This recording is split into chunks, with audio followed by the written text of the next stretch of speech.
आज ultimate source of happiness के बारे में हम बात करने वाले हैं। क्या वो चीज़ है जो तुम्हें खुशियाँ ला कर देगी? क्या वो चीज़ है जो तुम्हारे दुखों को मिटा सकती है?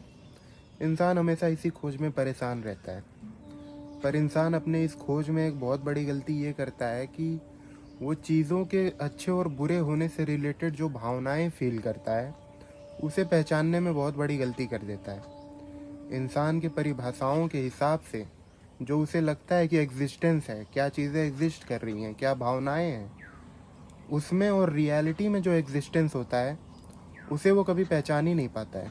हमने जो कुछ भी क्रिएट किया है वो अपने एक्सपीरियंस से, अपने अनुभव से क्रिएट किया है। इंसान ने देखा कि उसके जीवन में कठिनाइयाँ कितनी हैं, और उसी समय उसने ये भी देखा कि उसके ऊपर से एक पंछी उड़ता हुआ जा रहा है, तो उसने अपने जीवन को उस पंछी के जीवन से बदतर समझा। इंसान ने आसमान को धरती से बेहतर समझा। इंसान कभी आसमान में रहा नहीं है, पर वो धरती के जीवन से वाकिफ़ है, वो अपने जीवन की कठिनाइयों से वाकिफ़ है। इंसान वो परिंदा भी कभी नहीं रहा है जिससे वो खुद को कंपेयर कर रहा है, जिसे वो फ्रीडम का सिंबल समझ रहा है। कभी वो परिंदा वो रहा नहीं है। उसे पता नहीं है कि वो परिंदा होना कैसा होता है, तेज़ हवाओं में, तूफानों में उड़ना कैसा होता है। वो परिंदा जब उड़ता है तो उसके मन में एक डर भी है, बड़े परिंदों से वार का डर। इंसान ने उस परिंदे के जीवन को अपने कहानियों में ज़रूर जिया है, लेकिन उसे ये नहीं पता है कि असल में उस परिंदे का जीवन होता कैसा है। ये हमारी कहानियाँ हैं, ये हमारे ख्याल हैं। दुख की बात ये नहीं है कि इंसान उस परिंदे के जीवन की कठिनाइयों को नहीं देख पाता है। दुख की बात तो ये है कि इंसान जब उस परिंदे से खुद को कंपेयर करता है, तो उसे ऐसा लगता है कि उसके जीवन की कठिनाइयाँ ज़्यादा बड़ी हैं। तो अल्टीमेट सोर्स ऑफ हैप्पीनेस क्या है, जिसके बारे में हमने शुरू में बात की थी? क्या है वो जो तुम्हारे दुखों का नाश करेगा? इस सवाल के अगर तुम जवाब को ढूंढो तो तुम्हें दुखों को नकारना पड़ेगा। क्या वो चीज़ है जो तुम्हें खुशियाँ ला कर देगा? तुम्हें अपनी खुशियाँ भी नकारनी पड़ेंगी। तुम्हें हर वो चीज़ नकारनी पड़ेगी जो तुमने बनाया है। रियलिटी में तो सिर्फ और सिर्फ एक जो एग्जिस्टेंस है वो स्टेबिलिटी से चल रहा है, वो एक बैलेंस से चल रहा है। हर चीज़ को वो अलग अलग रूप से सिर्फ प्रदर्शित कर रहा है। अगर तुम खुशी और दुख को वाइडर पर्सपेक्टिव से देखते हो तो तुम पाओगे कि वो एक ही स्केल है। उस स्केल पे अगर तुम्हारी भावनाएं थोड़ी ऊपर होती हैं तो तुम खुश फील करते हो। जैसे जैसे भावनाएं नीचे जाती हैं तो तुम थोड़ा दुखी फील करने लगते हो।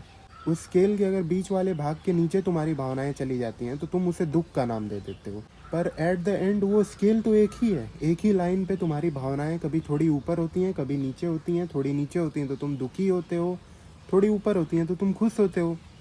तो तुमने कैसे मान लिया कि तुम्हारी जो भावनाएं हैं उसमें कोई डिफ्रेंसिएशन है? तुमने कैसे मान लिया कि वो अलग अलग हैं?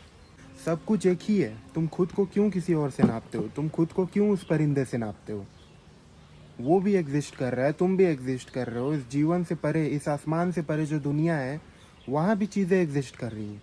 तुम सब एक ही काम कर रहे हो, तुम सब एग्जिस्ट कर रहे हो। न दुख अलग है, न खुशी अलग है। न तुम किसी से आगे रहकर आगे रह पाते हो, न तुम किसी से पीछे रहकर पीछे रह जाते हो। तुम सब कहीं ना कहीं हो। तुम सब एक ही हो। सवाल तो ये होना चाहिए कि तुम जब चलते हो तो तुम्हारी चाल कैसी होती है? तुम अपने आसपास की चीज़ों को महसूस कैसा करते हो? तुम जीवन को कैसे जीते हो? एक टीचर अपने स्टूडेंट को एक ग्लास में रखे पानी में चीनी डालने को कहता है, और वो उसे अगले दिन ये कहता है कि उस ग्लास में रखे पानी में जो तुमने चीनी डाली थी उसे वापस लेकर आओ। अब बच्चा तो बड़े संकट में आ गया। चीनी तो पानी में घुल चुका है, अब वो उसे वापस कैसे लाए? पर अगर वो बच्चा उसी ग्लास के पानी को लाकर टीचर के पास रख दे और कह दे कि आपने जो चीनी मुझसे मंगाई थी वो इस ग्लास में मौजूद है, तो क्या वो कहीं से गलत साबित होगा? चीनी तो उस ग्लास में ही है। पहले वो किसी और रूप में थी, अब किसी और रूप में है। उसका रूप जरूर बदल गया है, पर उसका स्वाद तो नहीं मिटने वाला है। स्वाद तो किसी न किसी रूप में आएगा ही। यही खेल है तुम्हारे दुख और तुम्हारी खुशियों का। आज वो किसी और रूप में है, कल वो किसी और रूप में होगी। मे भी हो सकता है आज वो तुम्हें क्लियरली दिखाई दे रही हो, कल हो सकता है क्लियरली दिखाई ना दे, पर तुम्हें उसे महसूस करना पड़े। जब तक तुम दिन को रात से बेहतर समझोगे, तब तक तुम्हारे मन में जब भी रात आएगी तब थोड़ा सा अनकंफर्ट फील होगा, थोड़ी सी नेगेटिविटी आएगी, थोड़ा सा डर फील होगा। जब तक तुम अपने आप को खुश समझोगे तब तक तुम्हारे मन में ये डर भी बना रहेगा कि कहीं तुम्हारी खुशियाँ तुमसे दूर न चली जाएं। जब तक तुम आसमान को धरती से बेहतर समझोगे तब तक धरती पे पड़ा हर एक कण तुम्हें चुभता रहेगा। तुम्हें चीज़ों को कैटेगराइज करना बंद करना पड़ेगा, तुम्हें इसे एक मानना होगा।